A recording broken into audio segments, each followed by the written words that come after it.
There's been a request that if everyone could move forward, if it's not too much bother, it would be a lot easier for those that are going to come afterwards.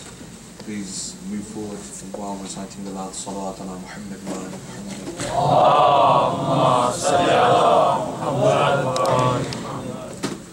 Naturally, that doesn't apply to my elders that are sitting on the seats at the back. ما شاء الله لا حول ولا قوة إلا بالله العلي العظيم حسبنا الله ونعم الوكيل نعم المولى ونعم النصير رب اشرح لي صدري ويسر لي أمري واحلل عقدة من لساني يفقهوا قولي أعوذ بالله من الشيطان اللعين الرجيم بسم الله الرحمن الرحيم الحمد لله قاصم الجبارين مبير الظالمين مدرك الحاربين والصلاة والسلام والتحية والإكرام على النبي الأمي المكي المدني الهاشمي الذي اسمه في السماء بأحمد وفي الأرض بأبي القاسم محمد. اللهم صل على محمد وعلى محمد وعلى آله الطيبين الطاهرين المعصومين المنتجبين الهداة المهديين لا سيما بقية الله في الأرضين روحي وأرواح العالمين لتراب مقدمه الفداء ورحمة الله على محبيهم ومواليهم وشيعتهم أجمعين ولعنة الله على أعدائهم وقتليهم وغاصب حقوقهم ومنكري فضائلهم ملعونين. Amma ba'd, for the happiness of Hazrat Zahra Marziya, for the enlightenment of the graves of Yawm al-Humeen, of the graves of the Shuhada, Ulama and Siddiqeen, for the safety of the followers of Ahlul Bayt around the world, and for the destruction of the enemies of Tashayyu around the world, and for the safety and the hastening of the reappearance of Hazrat Baqiyatullah al-A'zam Arwahun al-Fida, please recite a Haydari Salawat. Allahumma salli ala Muhammad wa ali Muhammad. All praises due to Allah subhanahu wa ta'ala, the one who is Rahman and the one who is Rahim. The one that has given us life once again to sit in the remembrance of Amirul Mu'mineen. Before I begin today's lecture, there is something I wanted to say, and I will again reiterate it towards the end, but I feel compelled that I need to bring it up at this point, and that is a thanks on my part to each and every one of you for the hospitality that has been afforded to me since my stay. From the comments and the support from the elders, right the way through to the youngsters. There's a brother who came up to me yesterday and said, you're one of the only speeches I listen to. Thank you. So I've never been called a speaker before, but just from every aspect of the community, from those on social media sending me messages on Facebook and Twitter, those tweeting about things, Instagram, I don't know, all sorts. And alhamdulillah, your love and the hospitality that you have shown me has really hit home. I've met some friends, but who within a short period of time have become brothers, and alhamdulillah, it's an honor to be here. And it seems it's only been 3 or 4 days, but it seems like I've been here for months, and that's not a bad thing. Sometimes it's like, oh, it's never ending, but this is an indication of my comfort with each and every one of you. And I think also many a times when we create a relationship with someone very quickly, the narrations state that it's not because we created this relationship here and now, it is because this relationship was created in alim arwah, in the spiritual realms, where our spirits met, they came to know each other. Then in the physical world, we were separated by time and space.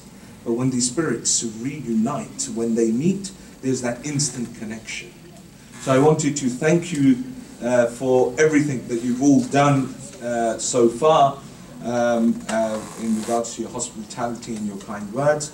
And inshallah, if there are any shortcomings on my part, I'm sure you'll be able to tell me about them, and I'll try and rectify them as well, inshallah. Please recite al salawat. Allahumma salli ala Muhammad wa ali Muhammad. We're sitting in those days, or sitting through those days that are the days of mourning for Amir al-Mu'mineen. And we touched slightly yesterday, not even a drop of the virtues of Ali, because the virtues of Amirul Mu'mineen are so vast and so numerous that according to some narrations, they say were all the trees to be pens, and all the seas to be ink, and all the land to be paper, and all the malaika to be the writers, and the men and the jinn to be the writers, and the malaika to be the accounters. And if every single one of these things were to be in place, the narration states that the pens would break, the ink would run out, the earth would finish, the malaika would grow tired, jinn and man would begin to complain, but yet the fada'il of Ali ibn Abi Talib would never end. Because this is that Ali, that even his enemies, those that were his sworn enemies, they themselves felt compelled to speak of his virtues. You have someone like Amr As la'natullah alayh, he is saying about Amirul Mu'mineen, nisbatu aliyin ila nas ka nisbati dhahab bil rimat. The example of Ali ibn Abi Talib amongst the people is like that of gold in the dirt. This is Ali.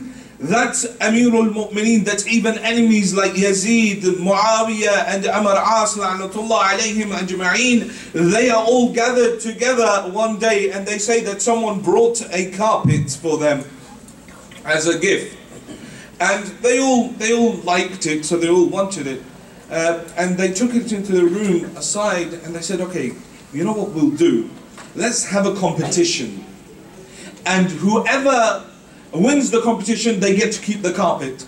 So they said, okay, what is the criterion for the competition? What are we competing about? They said, let's see who can recite the best lines of poetry for Ali ibn Abi Talib.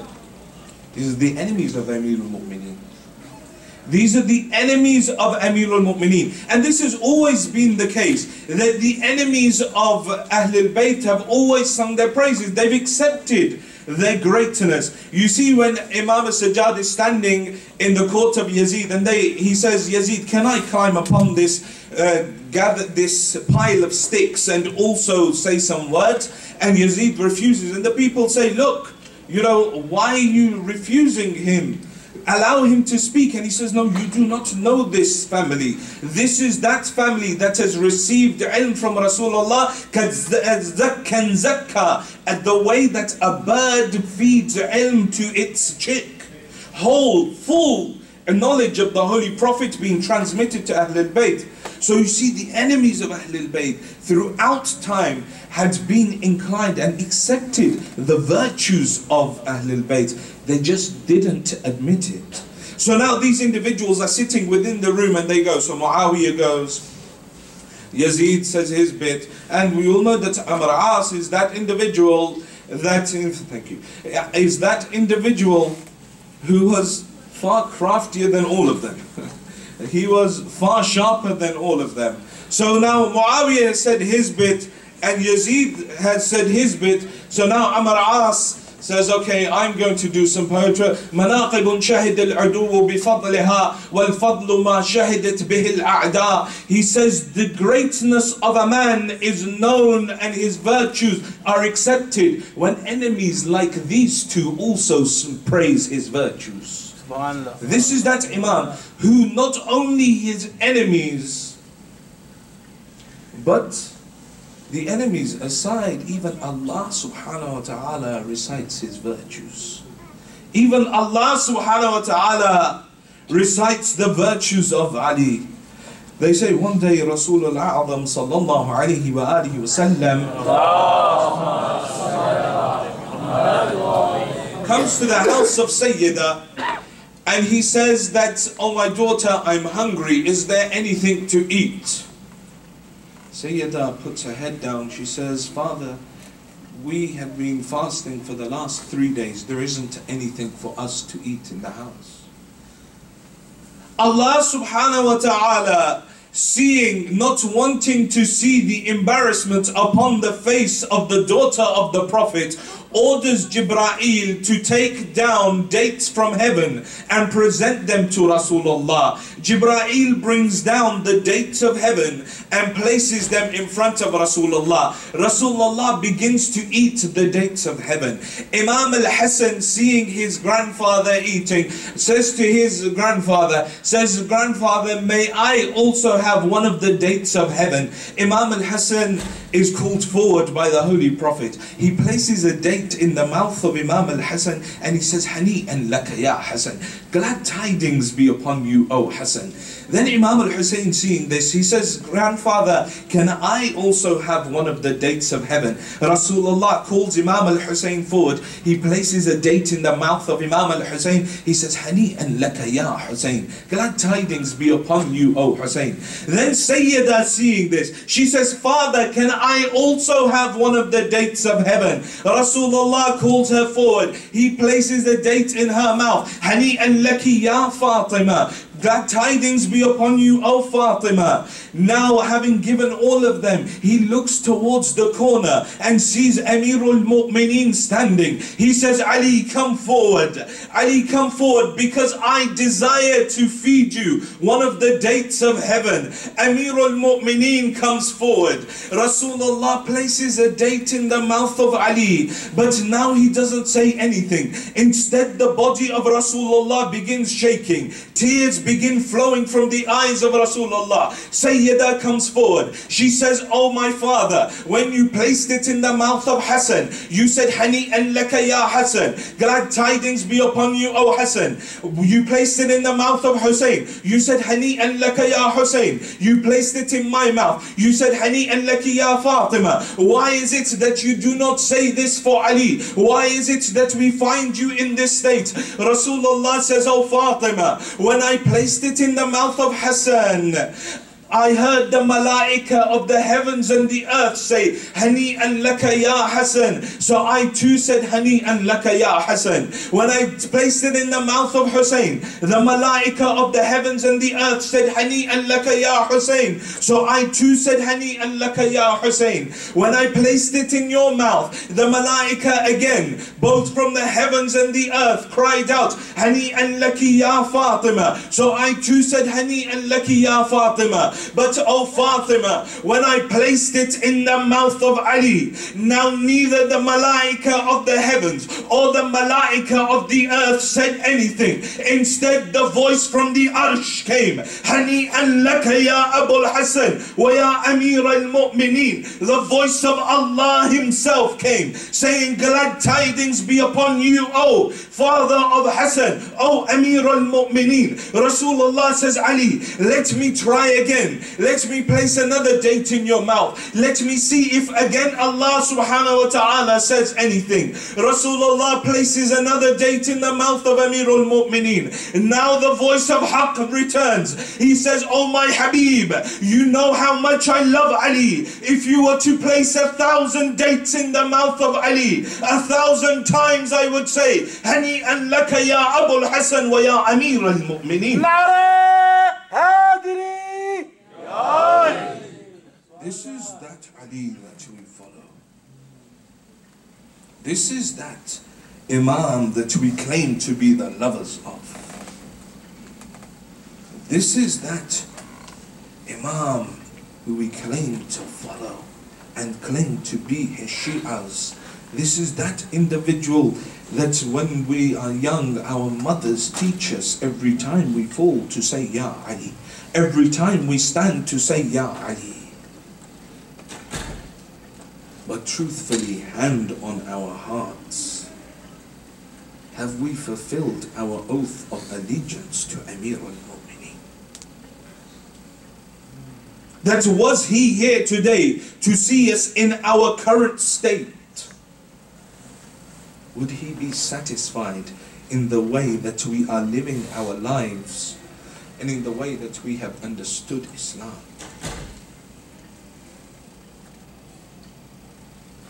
One of the ways to gain that closeness to Ahlul Bayt is through that akhlaqi understanding. That Ali, with all his greatness, with all his courage,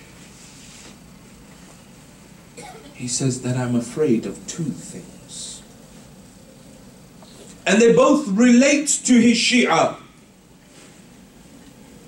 He says, Inna akhwafa ma akhafa alaykum ithnain. I am afraid in regards to two things for you, my Shia. Inna akhwafa ma akhafa alaykum ithnain. Two things make me afraid about you, O my Shi'as. Ittiba'ul hawa wa tulul amal. Giving in to your lowly desires and having long, far-fetched hopes. وَأَمَّا إِتِّبَاءُ الْهَوَىٰ. And in regards to ittiba'ul hawa, when you give into your lowly desires, it will take you towards destruction. وَطُولُ الْأَمَلِ. And having long, far-fetched hopes, long, far-fetched expectations, they will make you forget your death. And this hadith links with what we want to speak about today, because today's topic is entitled, oh, and by the way, we have to die. Because that is the most common thing that we forget in our day-to-day lives. We're ready to give in the way of Allah subhanahu wa ta'ala, no problem. As long as it's not our most expensive commodity. And believe me, money is not our most expensive commodity. Gold is not that commodity that we desire. Silver is not that commodity. What is the most expensive and the most sought after commodity in our time? Time itself. Time itself is the most important commodity. I will happily write you a check. No one uses check nowadays. Oh, do you guys still use check over here? You do? Oh, okay. Sorry, I forgot I was in the third world. It's okay, it's alright. You got it all from us anyway. Time is the most expensive commodity. I would happily donate or pay by card and donate as much money as someone wants. I would happily give you hundreds and thousands of dollars. I would happily donate towards the food, donate towards the running of the center, but don't ask me to give any time. Don't ask me to come and hoover. Don't ask me to come and open the center. Don't come and ask me to prepare the things, because I don't have the time. Everyone's running around and no one's got any of this elusive time. It's like, why didn't you complete it? I didn't have enough time. Okay. What did you do all day? Nothing. Why? Because I didn't have enough time. But you didn't do anything all day. I know, but I didn't have enough time. You see, there are certain things, certain sins that we commit that reduce the barakah in our money. We're earning loads, but yet when we go to spend it, it's not there. It's just we're always hand to mouth. And it's the same with our time. Because we were frivolous with our time in our youth, so as we get older, then that commodity has no barakah in it. I'm trying to pray Salatul Layl, but every time, by the time I've finished doing everything I need to do, I look at the time and it's almost time for Fajr. And I don't get a chance to pray. I'm trying to recite Dua Kumail in the same way that I used to recite 10 years ago, 15 years ago, like when I was a young teenager or a young child, I used to go all the time. But now I just don't have the time to be able to do it. That's not down to me, it's because the barakah from my time has gone. The barakah from my time has gone. That essence, because that essence was wasted in forgetting Allah. Ilahi wa qad afnaytu amri fi sharrati sahwi ank wa ablaytu shababi fi saqrati at-taba'ud mink. Munajat Sha'baniyah, which I raised here a couple of days ago. That's my Lord, Ilahi wa qad afnaytu amri fi sharrati sahwi ank. My Lord, I have wasted my life in forgetting you. وَأَبْلَيْتُ شَبَابِي فِي سَقَرَةِ التَّبَاعُدِ مِنْكَ. And I have destroyed my youth in committing the crime of forgetting you, of staying away from you. We spend our lives forgetting Allah subhanahu wa ta'ala, not obeying the laws and the rules set down by Allah, not using the time to gain ma'rifah of Allah, an understanding of Allah subhanahu wa ta'ala. And so instead what happens, that time when we realize, oh my God, I gotta change.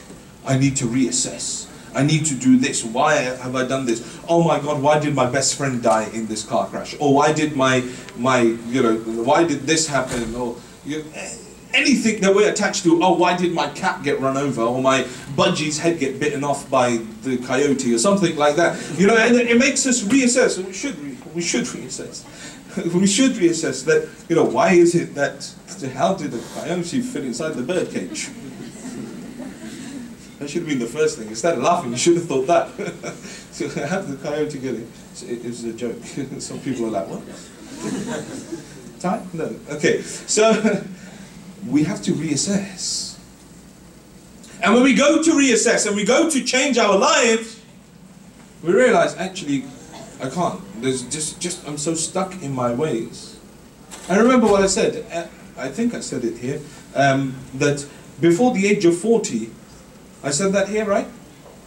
No, okay. I mean, even if I did, you can't remember, right? Before the age of 40, you can change your habits.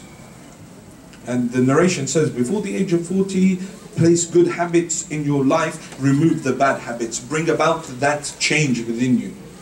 After the age of 40, then it is very, very difficult for you to change your life for the better. Because those habits have become ingrained within you. And so now, in order to change your life, it's going to take twice the effort, almost nigh on impossible. But before 40, you can change it. Before 40, you can make a habit of praying Salatul Layl. Before 40, you can make it a habit of fasting Mondays and Thursdays. I'm afraid for you for two things. Ittiba'ul hawa wa tulul amal. Giving in to your lowly desires and having long far-fetched hopes. And this obviously links with today's topic about remembering that we actually have to die. The Holy Prophet goes on Mi'raj. Allah subhanahu wa ta'ala says to him, Ya Ahmed, أبغز الدنيا وأهلها وحب الآخرة وأهلها. That hate the dunya and its people, love the akhirah and its people. And then Allah subhanahu wa ta'ala lists 20 traits of the people of the akhirah. What were those traits? Ahlul akhirah, they eat too much, sleep too much, they are very unsatisfied, sorry? They laugh too much, yeah? Or they laugh out loud. They laugh. Sorry? Never satisfied. Never satisfied and often angry. Thank you. Often angry. So those were the 5. And then yesterday we looked at more. Yes, they don't accept the apology of an individual, nor do they forgive a person that has wronged them. They do not accept the apology and they do not forgive that individual. And, you know, just to make this clear, you know, when we wrong someone, sometimes our pride, and we know that we've done something wrong, we said something a bit nasty to someone, and we shouldn't have said what we said. We shouldn't have spoken to our parents in the way that we spoke to our parents. Or we shouldn't have spoken to our friends in the way that we had spoken to our friends. Or we shouldn't have told this person in the way that we told this person. But our pride stops us from apologizing. It stops us from saying, look, I'm really sorry, I shouldn't have done what I did. It's our pride that stops us, but yet the godly nature within us dictates that we should apologize whenever we have wronged anyone. And more so that when we've wronged another human being, no one can forgive us but that human being. Allah will not forgive the one that has infringed haqqun nas, infringed the rights of another human being.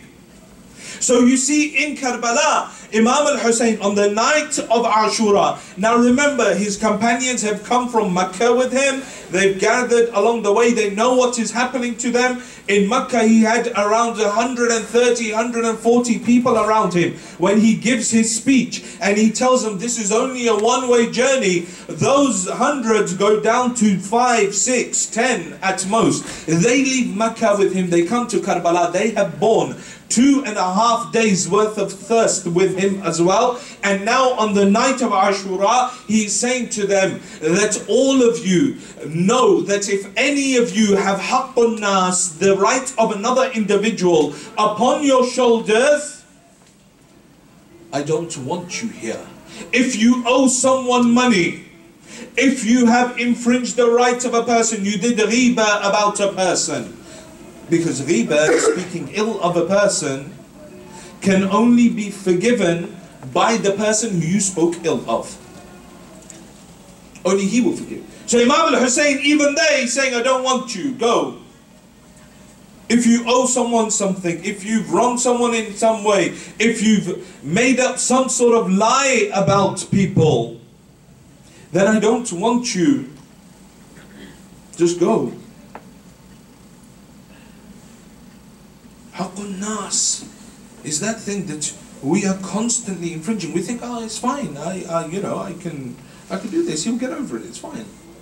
But yet, if you hurt the heart of another believer in the way that you speak to them, if you're rash in the way you speak, and it hurts their heart, and they hold that, yes, they may be full of magnanimity, that they may forgive you.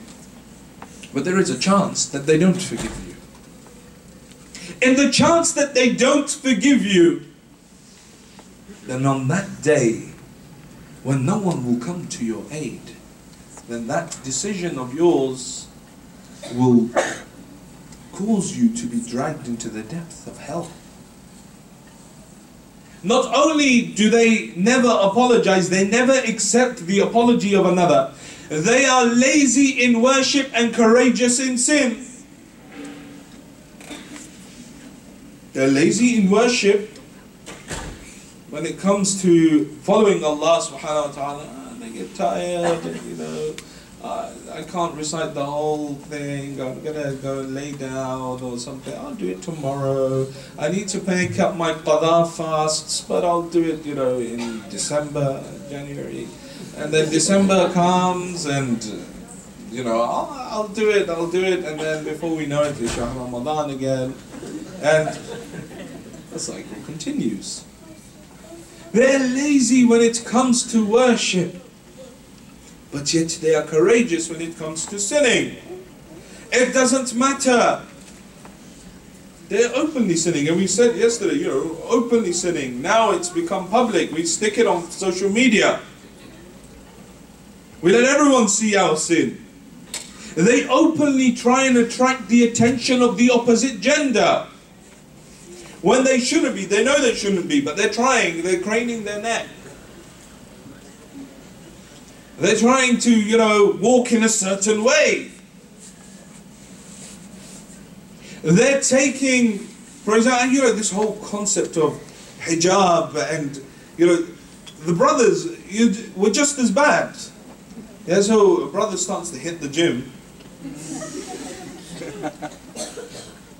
And so what's the first thing he does? He buys a couple of shirts, a couple of sizes too small. And then, you know, obviously after he's got his protein shakes, his pre-workout, post-workout, yeah, and then keeping his creatine levels up throughout the day, his protein levels, got to get a gram of protein per body weight, all of that. So then he tries that, and you know, 6 meals a day. And then when he starts making a bit of a difference, you know what, first thing he does, inshallah it doesn't happen here, but first thing he does, put on a vest, and then take a selfie in a vest. So that everybody knows that he's going to the gym. And so everybody will know that he is now getting toned. It's becoming a, you know, big up person. And then, you know, and this whole selfie culture is crazy. You know, it's like narcissism on a whole new level. I'm going to wear a really nice hijab, but I'm going to wear a hell of a lot of makeup and pout like a duck. You know, and even brothers are getting in on this act. Huh? Have you seen brothers who pout? Listen, oh, come on, man. So I'm going to pout. And then, you know, there's that angle here and this angle here. Make sure I get the right angle, then I'm going to soften it. So they can't see the imperfections in my skin. So it attracts attention. It attracts attention of the opposite gender. Their hijab, it's got to become loose. And you know what? This is something that also that needs to be addressed. That hijab, it's not acceptable that the hijab is just the cultural hijab. Like cultural hijab in regards to, like, for example, in certain cultures it's okay, you just put a piece of cloth on your head and that's it. And if a hair is shown, no, hijab is that not a single hair should show. This is true hijab. It is not hijab even where you cover your hair, and there's some that cover their hair and then they wrap it behind their ears. No, no, no, no, no. And they say, oh, the Quran doesn't say anything about hijab. Really? See, the Quran has a level, an understanding. The Quran, at that time people would wear hijab. Women would cover their hair, but they would take their hijab round the back. And so the Quran said, bring your veils forward. It didn't need to say that, yes, cover your hair and make sure, because women were already covering their hair. But they were wearing it in such a way that was leaving their neck and everything exposed. So as a result, the Quran ordered that to bring forward your hijab, bring forward your veils. So not a single hair should show. This is true hijab. And then the hijab should also be that the physique should not be shown. There's no point having a really nice scarf and then everything else is tight. There's no point having a really nice, you know, beard and then wearing like skinny jeans or skinny 2 sizes too small tops so everyone can see your biceps and your lats and your traps and they know that you've been working out. No. Modesty. When we speak about modesty, this will form part of it. That there is a certain level that must be adhered to. We are the followers of Ahl al-Bayt. They did not give all of these sacrifices for us just to water them down and for us to just think that it's okay to do what we want. We did not. They did not give all of that. All the shuhada, all the ulama, all of the blood of those individuals that have gone to defend this religion. It wasn't in vain. It wasn't in vain, but with our actions we are showing that it was in vain. Not a single hair should show. Not even for brothers, it shouldn't be any sort of clothing that you wear that attracts undue attention is haram. Libas al-shu'ara. Like if I was to wear this and walk through your city center, it would attract undue attention. People would start looking at me, start questioning, what is it? It would be haram for me to wear it. We have a requirement by the Sharia. You know, some say, "La, but it says in the Quran, La ikraha fi din." The religion, there is no compulsion in religion. Yes, if you're a kafir. There's no compulsion for you to convert. But look at the Holy Quran, فَادْخُلِي فِي سِلْمِ كَافَّةً. But if you have entered and you claim to be part of this club, then form and fall in submission, fully in submission to Allah. There is no ifs or buts or grey areas. It is what the religion requires from you. In our daily lives, we go and we join a club or a society, be that a public society or a private society, and there is a requirement. There is a requirement from that society for us to obey the rules. Now, if we choose to start disobeying those rules, like, for example, the society says that you cannot have a criminal record. And we say, you know what, I'm going to break a couple of laws, but it's okay, they'll overlook it. You know, I'm gonna break this law and break that law, and I'm gonna contravene this and contravene that. And then when they kick you out, you're like, why? That's not fair. But we wouldn't do that, because we're like, no. There's laws. We have to obey the laws. This is what the General Medical Council, or whatever your equivalent is here, or the Royal Society of Engineers says, and the Royal Society of Psychologists or Psychiatrists say, this is the law that we have to abide by. This is the code that we have to run our practice by. And so, when I contravene this code, they will throw me out. We will obey to the letter the man-made laws. But the law of God? You know why? It all boils down to one point. If we're true with ourselves, if we are true with ourselves, on the night that Amir al-Mu'mineen is lying in his bed, having suffered at the hands of Ibn Muljim, having even at that point said to him, was I not a good imam to you? That Ali, if we're true to ourselves, with Amir al-Mu'mineen as witness, we don't really believe in God. We don't really believe in Qiyamah. Because if we did, we would not disobey the law so blatantly. We would not turn against God so blatantly, constantly, every single day, the way that we do. It's because we don't really believe. Because if I believed in a higher power, if I believed in the law of the Quran, I believed in Allah subhanahu wa ta'ala. If I really believed in an imam coming to save me, an imam that required Shi'as that followed the book, that followed every single one of his commands, Azizan, we wouldn't be doing what we are doing. We wouldn't be living our lives the way we are living our lives. There wouldn't be a discussion on hijab or on beard. There wouldn't be a discussion on whether I'm listening to music is halal or haram. The music that I hear all over the place that is mainstream. There wouldn't be a discussion on whether I should talk to the opposite gender like this, and shall I send them a... Yeah, it's interesting. You know, when it comes to this sort of Facebook Messenger and WhatsApp and all of this, it destroys any sort of social hijab that an individual has. Because what happens in normal life, I would still be quite reserved and the way I speak, but when it gets into like Facebook, and then I'm lolling away, and then you see that, you know, if you actually focus on it slightly, How many of us, when talking to your sister, would go, stick your tongue out?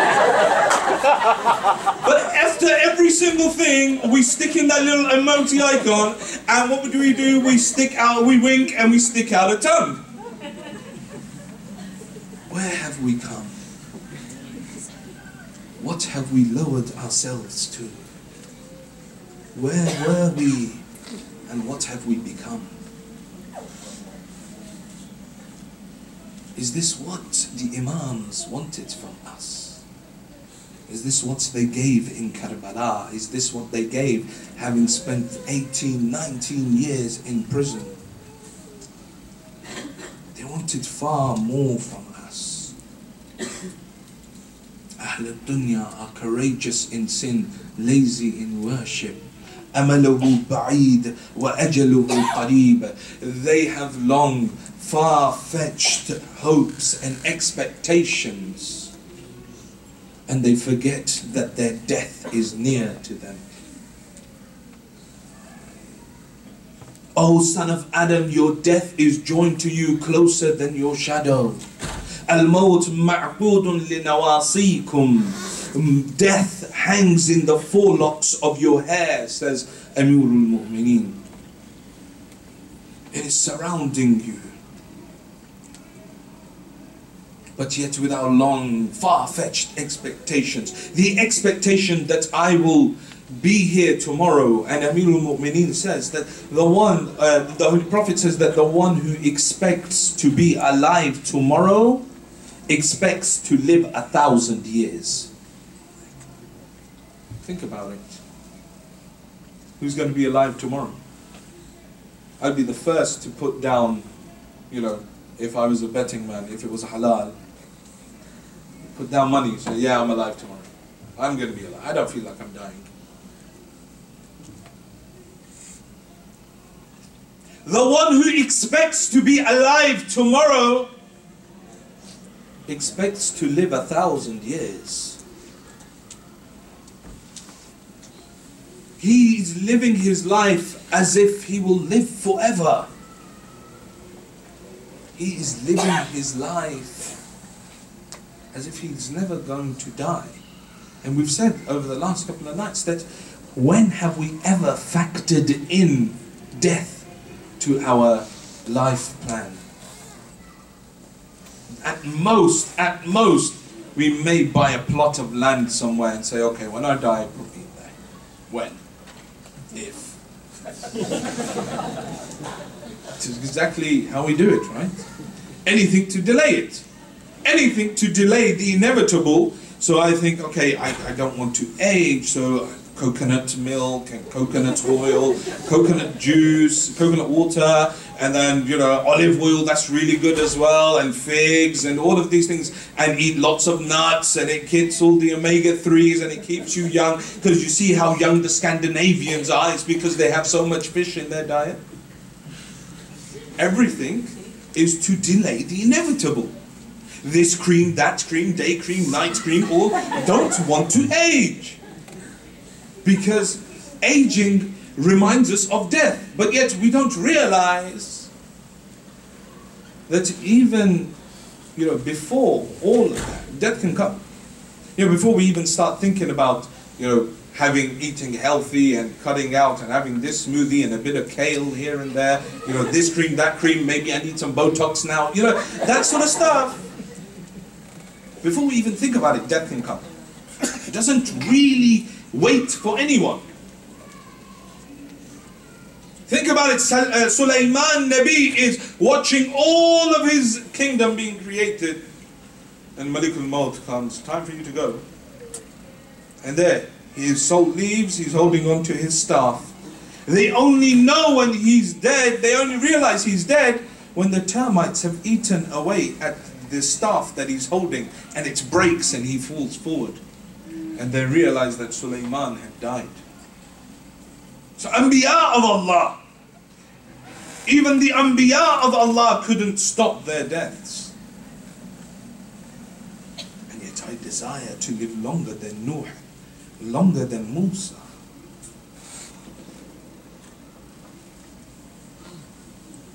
Long, far-fetched hopes. The Quran says that the greedy, they're the ones that they desire to live for over 1,000 years.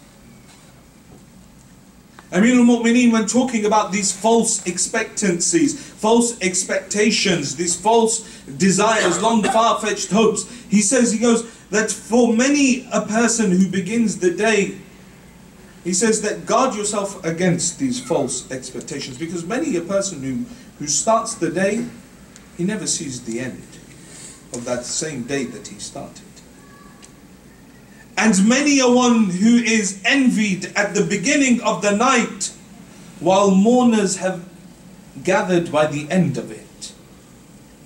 Many people say, oh, how I wish I could be like this person. Look at how great he is, that I want to be there, and then, and everyone, he wants to be the envy of everyone, but yet, one night he goes with that envy and wanting to be the envy and making everyone else envious around him.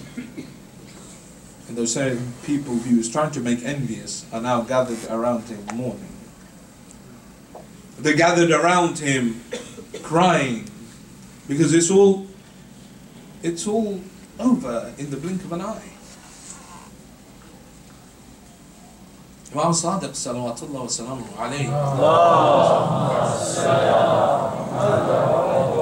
He says that how many favors does Allah grant His servants without him having expected it? And how many a hopeful one entertains high hopes when Allah chooses those favors, or Allah's choice favors go upon others. So many times I didn't even expect something, but Allah bestows something upon me. And so many times I'm trying to work towards something, and that benefit goes to someone else. That expectation, those long, far-fetched hopes, they will make me forget Allah subhanahu wa ta'ala. They will make me forget my death. We recite in Dua Abu Hamza Thumali, and those of you that have not had the opportunity, make some time in these coming nights. It's a long dua, granted, but make some time in these coming nights to recite Dua Abu Hamza Thumali. If not in one go, then break it down over the remainder of the month. Recite a page a night. Recite 2 pages a night with the translation. And look what we are saying to Allah subhanahu wa ta'ala. Look at Dua Iftitah. If we can't cry during Dua Iftitah, well, there is something wrong. Because what we are asking and what we are admitting in front of Allah subhanahu wa ta'ala.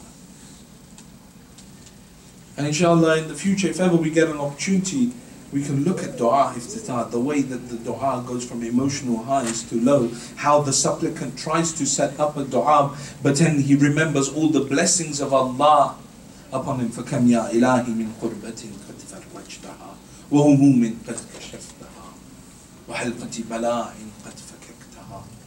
Oh my Lord, how many sorrows have you moved from my way? How many difficulties have you dispelled? How many trials have you removed from my path?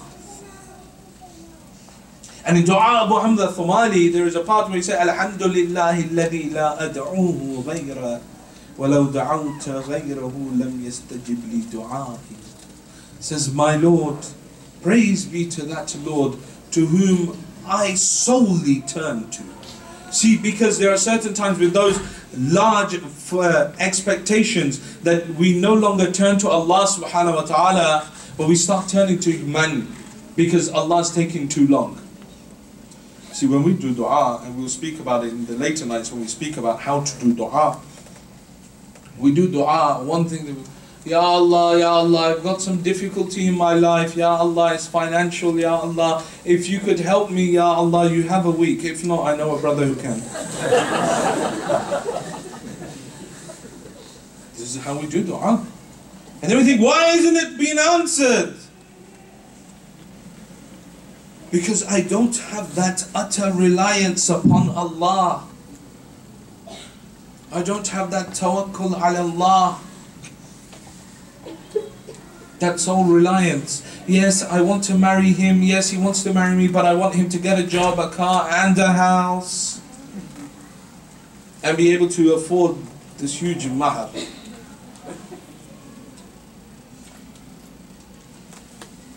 And then, maybe we'll talk.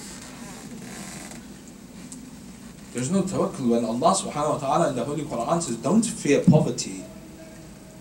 Do not get married because you think you haven't got enough money. Allah will provide. Remember the story of Hazrat Musa.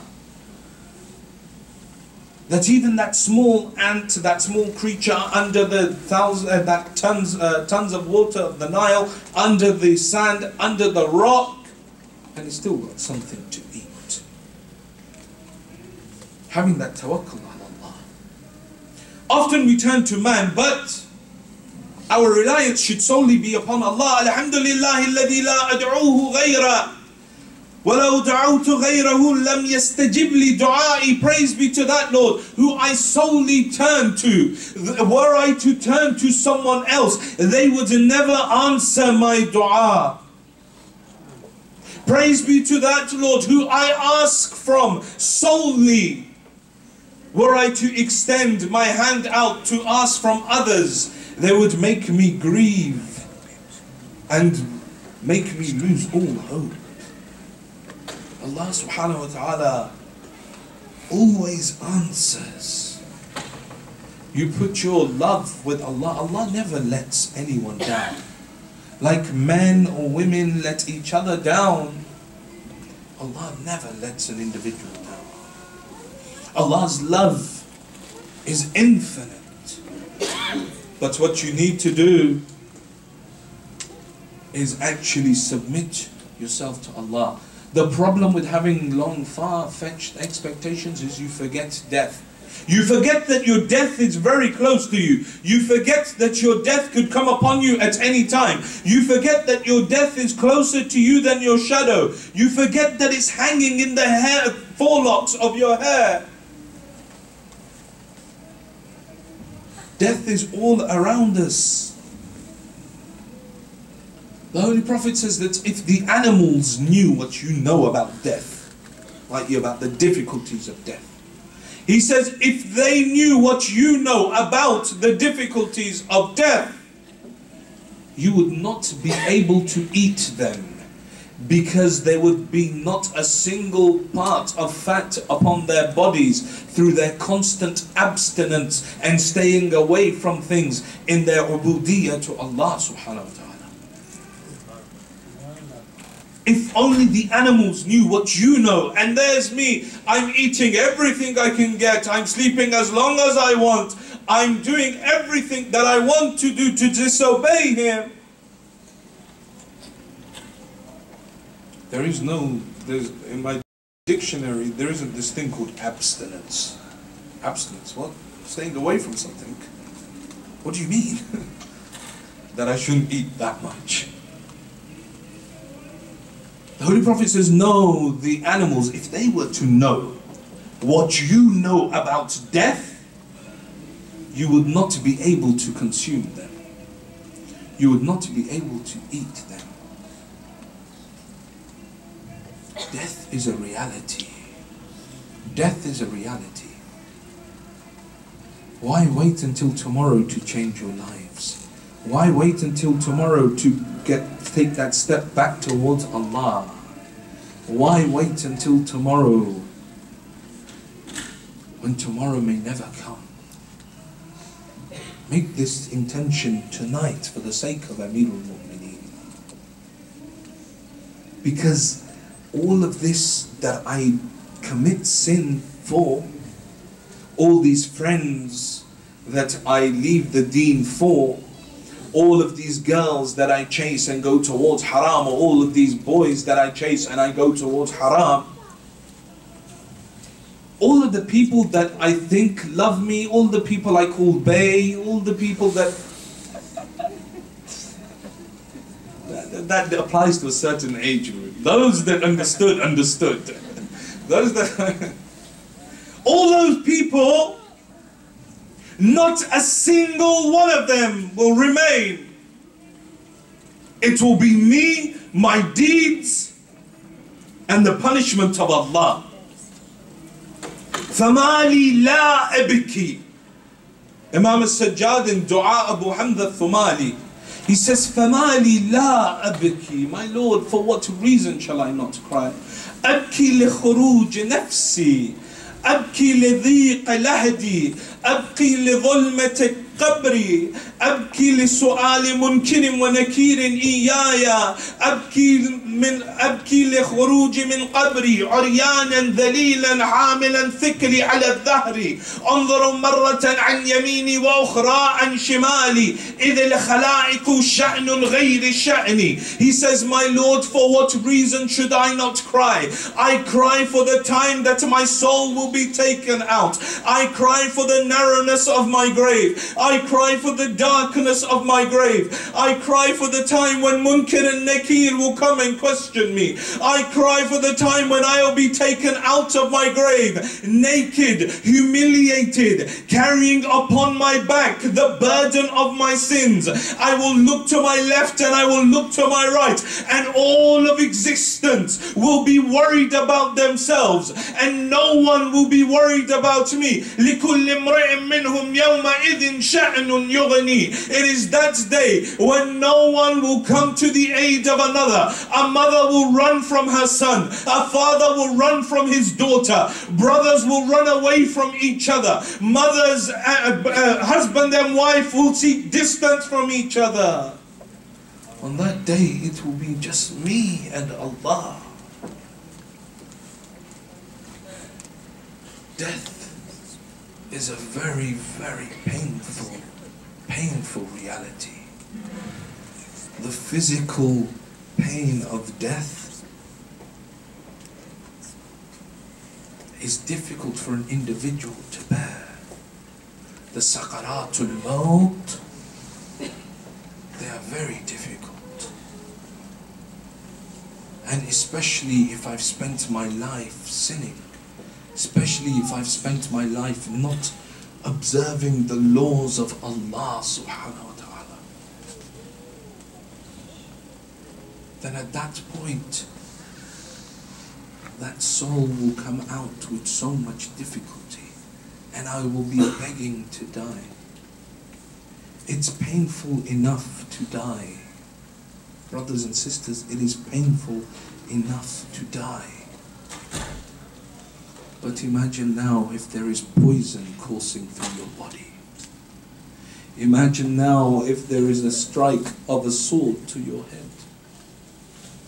Imagine now the state that Amirul Mu'mineen is in Kufa, that Ali is upon the bed and the poison is coursing through his body, and Amirul Mu'mineen is dealing with it. Every single part, every single member of his family is gathering. Imam al-Hasan, Imam al-Hussein, the companions are coming to visit Amirul Mu'mineen. And they say that the color had drained from the face of Ali. They had placed a yellow bandage around the head of Ali that had been stained red. And Amirul Mu'mineen lying there. The doctor comes in, they bring the tabib. They say, check Amirul Mu'mineen. The tabib says two things.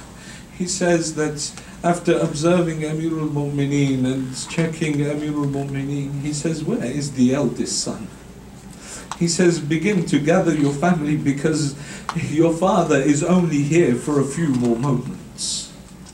He says, I will change the bandages, and also if you can bring some milk for him. This milk will ease the pain of that poison. And when they said that, bring the milk for him, the word went around Kufa.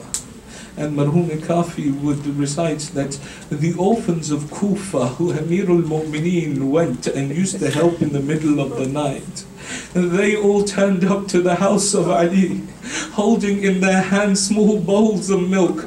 They had said to their mothers that, oh mother, we don't want any of our milk today. We've heard that Amirul Mu'mineen needs it. Ali would come and help us in the middle of the night. Ali would come and give us his help in the middle of the night, allow us. So they lined up outside the house of Amirul Mu'mineen with milk in their hands. Inside the house, the Tabib says, I want to change the bandages of Amirul Mu'mineen.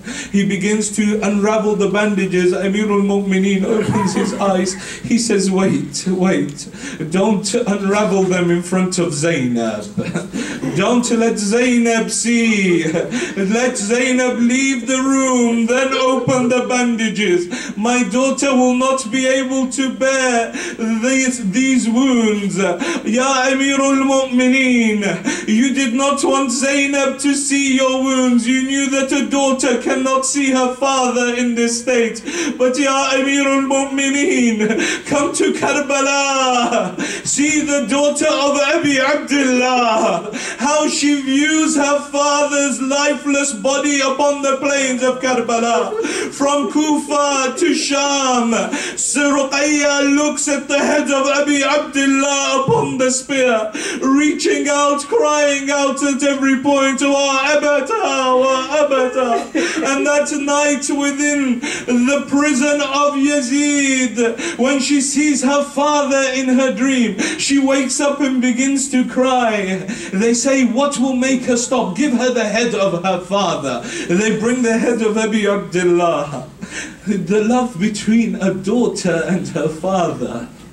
You know how much a young daughter loves her father. Now this is the daughter of Hussein. From Karbala to Kufa, from Kufa to Sham, barefoot, burnt clothing. She is being dragged the whole way. Someone is calling her the daughter of one that was a deviant. Others are stoning her. Others setting fire to wood and throwing them upon the Ahlul Bayt.